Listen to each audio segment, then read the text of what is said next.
മെയിനായിട്ട് ഇന്നലത്തെ American news എന്ന് പറയുന്നത് ഫെഡ് ഗവർണറുടെ ന്യൂസായിരുന്നു പൗൽ സാറിൻ്റെ. അപ്പോൾ ന്യൂസ് വന്നത് മെയിനായിട്ട് പറയുന്നത് എല്ലാവർക്കും അറിയുന്ന പോലെ തന്നെ അവിടുത്തെ ഇൻഫ്ലേഷൻ കൂടുമെന്നുള്ളതും അതുപോലെ തന്നെ ഗ്രോത്ത് കുറയുമെന്നുള്ളതും ഈ താരിഫ് ഹൈക്കുകൾ വലിയ ഇഷ്യൂ ഉണ്ടാക്കുന്നു ആണ്. അതുകൊണ്ട് ഇൻട്രസ്റ്റ് ഇനി കുറയ്ക്കുന്ന കാര്യങ്ങളും മുന്നോട്ടില്ല എന്നുള്ള രീതിയിലാണ് അത് പറഞ്ഞത് എന്നുള്ളത് കൊണ്ട് തന്നെ സ്വാഭാവികമായിട്ട് മാർക്കറ്റിൽ പ്രത്യേകിച്ച് അമേരിക്കൻ മാർക്കറ്റ് വളരെ ഷാർപ്പായിട്ട് നാസ്ഡാക്കും അതുപോലെ തന്നെ ഡൗ ജോൺസും താഴത്തേക്ക് പോയി. അടുത്തൊരു കാര്യം വന്നാൽ ട്രംപ്, നിങ്ങൾക്ക് ഇവിടെ കാണാവുന്നതാണ്. ട്രംപ് 245% ചൈനയ്ക്ക് താരിഫ് ഏർപ്പെടുത്തുന്നതാണ് പറയുന്നത് എല്ലാ ഗുഡ്സിനെയും. ഈ ന്യൂസും വളരെ നെഗറ്റീവായിട്ടാണ് മാർക്കറ്റ് എടുക്കുന്നത്. വേൾഡ് മാർക്കറ്റിന് ഇത് പൂർണ്ണമായിട്ടും ഇത് ബന്ധപ്പെട്ടെന്ന് വരാം. അപ്പോൾ ഇതും ഈ 245% മാർക്കറ്റിലേക്ക് വരാം എന്നുള്ളതാണ് ഇനി ചൈനയ്ക്കെതിരെയുള്ള ഉപരോധങ്ങൾ വരുന്നത്. അപ്പോൾ ഇതൊക്കെ മാർക്കറ്റിനെ എങ്ങനെയൊക്കെ റിയാക്ട് ചെയ്യുന്നത്, മാർക്കറ്റിന് അൺസർട്ടനിറ്റി കൂടുതലുകൊണ്ട് തന്നെ ഗോൾഡ് ഇവിടെ ഡെവലപ്മെൻ്റ് ആവാൻ തുടങ്ങി. ഗോൾഡ് വീണ്ടും റീബൈയിലേക്ക് മാറി. അതുകൂടാതെ തന്നെ മാർക്കറ്റ് വീഴാൻ വീണ്ടും ഒരു ന്യൂസ് വരുന്നത് എന്താണെന്ന് വെച്ചിട്ടുണ്ടെങ്കിൽ ചിപ്പ്, എൻവിഡിയയുടെ ചിപ്സുകളുണ്ട്. അത് ശരിക്കും ചൈനയിലേക്ക് വളരെയധികം ചിപ്പുകൾ എൻവിഡിയയുടെ അങ്ങോട്ട് പോകുന്നുണ്ട്. എന്ന് പറഞ്ഞാൽ ചൈനയിലേക്ക് എക്സ്പോർട്ട് പോകുന്നുണ്ട്. അപ്പോൾ ഈ എക്സ്പോർട്ട് പോകുന്നതിൽ ഏറ്റവും കൂടുതൽ ചൈനയ്ക്ക് തന്നെയാണ് ഈ ചിപ്സുകൾ പോകുന്നത്. ഇതിൽ അമേരിക്ക ലോക്ക്ഡ് ആണ് എന്ന് പറഞ്ഞിട്ടുണ്ടെങ്കിൽ ഇനി എൻവിഡിയയുടെ ചിപ്സുകൾ സ്വാഭാവികമായിട്ട് അങ്ങോട്ട് ചിപ്സ് റെസ്ട്രിക്ഷൻസ് അങ്ങനെ പറയുന്നല്ലേ, AI ഡെവലപ്പ് ചെയ്യാനുള്ള ചിപ്പ് റെസ്ട്രിക്ഷൻസ് അങ്ങോട്ട് ചെയ്യുകയാണ്. അങ്ങനെ ചെയ്യുകയാണെങ്കിൽ സ്വാഭാവികം അത് എൻവിഡിയയ്ക്ക് ക്രോഡ്സിൻ്റെ മില്യൺസിൻ്റെ ലോസാണ് അമേരിക്കൻ എൻവിഡിയയ്ക്ക് വരാൻ പോകുന്നത്.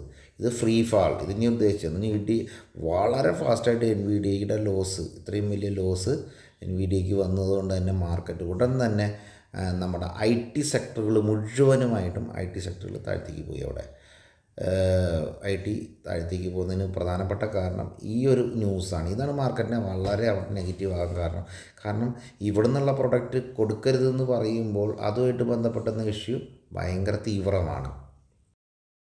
എവിടെ അൺസർട്ടനിറ്റി ഉണ്ടോ അവിടെ ഗോൾഡ് വില കയറുന്നതിന് കാരണമാണ്. അപ്പോൾ ഗോൾഡ് പ്രത്യേകിച്ച് ഞാൻ പറയാൻ ഗോൾഡ് വില കയറി എന്ന് പറയുമ്പോൾ തന്നെ ഇയർലി ഹൈ ആണ് ടച്ച് ചെയ്തിരിക്കുന്നത്. ഇയർലി ഗോൾഡ് ടച്ച് ചെയ്തിരിക്കുകയാണ്. അപ്പോൾ ഗോൾഡ് ബൈ ചെയ്യാവുന്ന ഓപ്ഷൻസ് പലർക്കും അറിയില്ല. ഗോൾഡ് നമ്മളവിടെ ഗോൾഡ് ETFs നമുക്ക് ചെയ്യാം. ഗോൾഡ് ETF ഈ ഗോൾഡ് എന്നൊക്കെ അടിച്ചാലും നമുക്ക് ഈ ഗോൾഡ് എന്നടിച്ചാൽ പോലും കിട്ടും. ഈ ഗോൾഡ് എന്നടിച്ചാൽ നിങ്ങൾക്ക് ETF വാങ്ങാൻ പറ്റും. ഇനി അതല്ല കുറച്ച് ട്രേഡിംഗ് മെൻറ്റാലിറ്റി ഉള്ള ആൾക്കാരാണെങ്കിൽ നമുക്ക് ഈ ഗോൾഡ് പറ്റലുണ്ട്, ഗോൾഡ് ഗുനിയുണ്ട്, അപ്പോൾ അതുപോലെ ഗോൾഡ് മിനി ഉണ്ട്. ഗോൾഡ് മിനി ഇതൊക്കെ നമുക്ക് ട്രേഡിംഗ് ലെവലിൽ ബിസിനസ് ചെയ്യാവുന്നതാണ്. അപ്പോൾ ഇതിനെക്കുറിച്ചുള്ള വീഡിയോസ് നിങ്ങൾക്ക് വേണമെങ്കിൽ ഈ വീഡിയോ കഴിഞ്ഞതിന് ശേഷം നമ്മുടെ വീഡിയോ ചാനലിൽ പോയി നോക്കിയാൽ നിങ്ങൾക്ക് വളരെ ഒരു 2-2.5 മണിക്കൂറിൻ്റെ വീഡിയോസുകൾ അവിടെ അവൈലബിൾ ആണ്. അപ്പോൾ ഗോൾഡ് വാങ്ങുന്ന അൺസർട്ടനിറ്റി എവിടെയുണ്ടോ ഗോൾഡിൻ്റെ ഡെവലപ്മെൻറ്റ് ഇതിൻ്റെ കൂടെ കൂട്ടി പറയാമെന്ന് മറ്റൊന്നുകൂടി പറയാം. അടുത്തത് പറയുന്നത് ഡോളർ ഇൻഡെക്സ് ആണ്. അപ്പോൾ വീണ്ടും ഡോളർ ഇൻഡെക്സ്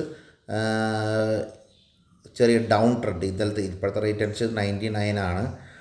നമ്മൾ മനസ്സിലാക്കണം ഇത് 106 എന്നൊക്കെയാണ്. 106 പതുക്കെ താഴത്തേക്ക് പോയി ഇപ്പോൾ അത് 99.48 ആണ്. ഇന്ന് കുറച്ച് കാലത്ത് പ്ലസ് ഉണ്ടെങ്കിൽ ഇന്നലെ നൈറ്റിൽ വീണ്ടും വീക്കായി ഈ കൗണ്ടർ. അപ്പോൾ അതുകൊണ്ട് തന്നെ ഇത് ഇൻഡെക്സ് ഡൗൺ ആണ്. ഡോളർ ഇൻഡെക്സ് ഡൗൺ ആകുന്നതോറും കറൻസിക്ക് കുറച്ച് സപ്പോർട്ടീവ് ആണ്. എന്ന് പറഞ്ഞാൽ ബാങ്ക് സെക്ഷന് കുറച്ച് സപ്പോർട്ടീവ് ആണ്.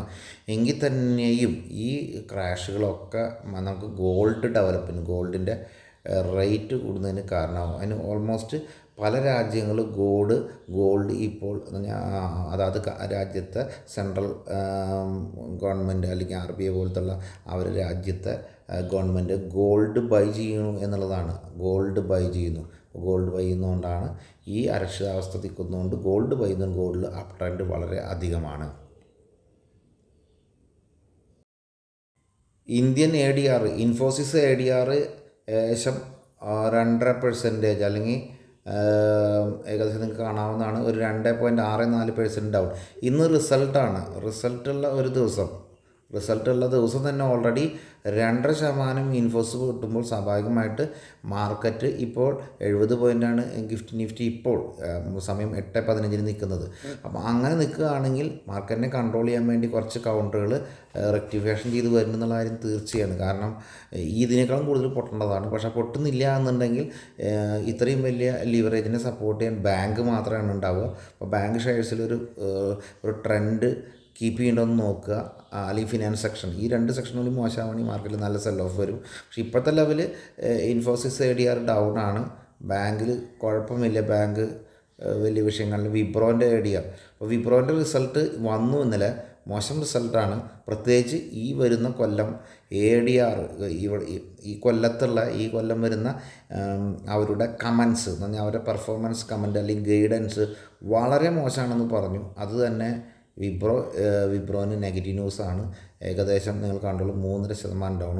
ഗ്യാപ്പ് ഡൗൺ ഓപ്പൺ ആവും. HDFC ADR സ്ലൈഡ് ഡൗൺ ആണ്, പ്രത്യേകിച്ച് അതിൽ കാണുന്നില്ല. അപ്പോൾ നെറ്റ് ഇവിടുന്ന് നെഗറ്റീവ് റോളാണ് നമുക്ക് കിട്ടുന്നത് കേട്ടോ. നെഗറ്റീവാണ് എല്ലാം കിട്ടുന്നത്. പക്ഷേ ഇതൊരു സെക്ടർ IT ആണ് കൂടുതലും മോശമായിരിക്കുന്നുള്ളതുകൊണ്ടും ബാങ്കിൻ്റെ കാര്യം നമുക്ക് വാച്ച് ചെയ്യേണ്ട കൗണ്ടറാണ്. ബാങ്ക് നമുക്ക് വാച്ച് ചെയ്യണം. ബാങ്ക് മോശം ട്രെൻഡ് കീപ്പ് ചെയ്യുന്നുണ്ടെങ്കിൽ നെഗറ്റീവ് ട്രെൻഡും കീപ്പാവും.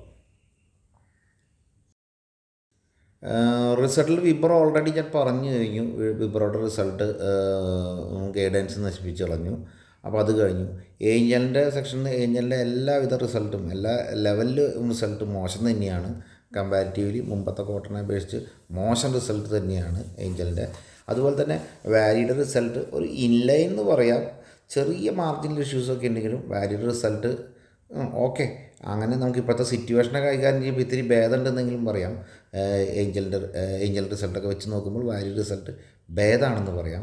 അപ്പോൾ ഈ ഏഞ്ചലിനും ഇന്നൊരു ഡിസ്കൗണ്ട് സെല്ലിംഗ് ഉണ്ടാവാനുള്ള സാധ്യത വളരെ കൂടുതലാണ്. ഞാൻ പറഞ്ഞു വരുന്നത് ഏഞ്ചലും മാത്രമല്ല, നിങ്ങൾക്ക് ഇപ്പോൾ ഇതിൽ പല കമ്പനി ജിയോ അതുപോലെ പല കമ്പനികളിലും ഷെയർസുകൾ വീണ്ടും ഡീപ്പ് കറക്ഷൻസിലേക്ക് പോകാൻ സാധ്യത ഇതുകൊണ്ട് കൂടുതലാണ്. കാരണം വലിയ കമ്പനികൾക്ക് റിസൾട്ട് ഇത്രയും മോശമാണെങ്കിൽ നിങ്ങൾ മനസ്സിലാക്കുക, മറ്റുള്ള നമ്മൾ സർവീസിങ് എന്ന് പറഞ്ഞാൽ മാർക്കറ്റ് സർവീസ് ചെയ്യുന്ന കൗണ്ടറുകൾക്ക് നെഗറ്റീവായിട്ട് മാറുന്നെന്ന് മാത്രം പറയാം. റിസൾട്ട് കൗണ്ടറാണ് ഞാൻ കാണിക്കുന്നത്. റിസൾട്ട് കൗണ്ടറിൽ പ്രത്യേകം ശ്രദ്ധിക്കുന്നത് HDFC AMCയുടെ റിസൾട്ട് ഉണ്ട്. അതുപോലെ തന്നെ ജിയോ ഫിനാൻസിൻ്റെ റിസൾട്ട്, ഇൻഫിയുടെ റിസൾട്ട്, ടാറ്റ എലക്സിയുടെ റിസൾട്ട്. ഇതാണ് പ്രധാനപ്പെട്ട ഇന്ന് റിസൾട്ടിൽ 3 നിൽക്കുന്നത്. അപ്പോൾ ശ്രദ്ധിക്കുക, ഈ കൗണ്ടറിലൊക്കെ വീണ്ടും ഓൾറെഡി അതിൻ്റെ നെഗറ്റീവ് ന്യൂസ് ഹാൻഡിൽ ചെയ്ത് നിൽക്കുക എന്നുള്ള മറക്കണ്ട. HDFC AMC ചിലപ്പോൾ ഓക്കെ ആയിരിക്കും, പക്ഷേ ബാക്കിയുള്ള കൗണ്ടറിനൊക്കെ വളരെ മോശം ന്യൂസ് തന്നെയായിരിക്കാനാണ് സാധ്യത.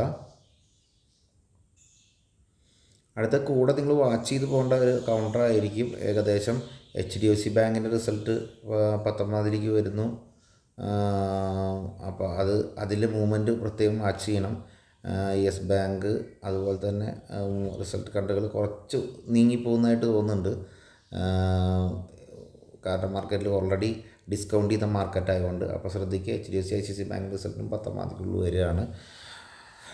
വീക്കെൻഡാണ്, സ്വാഭാവികമായിട്ട് ഗുഡ് ഫ്രൈഡേ വരുന്നു. അതുകൊണ്ട് ഫ്രൈഡേ നമുക്ക് ലീവാണ്. അപ്പോൾ 3 ദിവസത്തിന് ശേഷമാണ് മാർക്കറ്റ് തുറക്കുന്നുള്ളൂ എന്നുള്ളത് കൊണ്ട് തന്നെ നെഗറ്റീവ് ട്രെൻഡ് ഇവിടെ ഒരു കൺഫ്യൂഷൻ ഉണ്ടാകും. മാർക്കറ്റ് ലോങ് കൊണ്ടുപോകാൻ മാർക്കറ്റിൽ കൺഫ്യൂഷൻ കൊണ്ടാണ്. പ്രത്യേകിച്ച് ന്യൂസുകളെ വെച്ചിട്ട് 3 ദിവസം മാർക്കറ്റിൽ പൊസിഷൻ ഹോൾഡ് ചെയ്യാൻ സാധ്യതയില്ല. സൈഡ് വൈസ് ഞാൻ ഇന്നലെയും പറഞ്ഞു, ഈ മാർക്കറ്റിൽ സൈഡ് വൈസ് അല്ലെങ്കിൽ സൈഡ് വേ ആയിരിക്കണം കോമൺലി. ന്യൂസുകൾ വരുന്നതുകൊണ്ടാണ് ഇങ്ങനെ ക്രാഷ് വരുന്നത്. ഇല്ലെങ്കിൽ സൈഡ് വേ കൺസോളിഡേഷൻ പീരീഡായിട്ട് ഈ മാസം പോകും.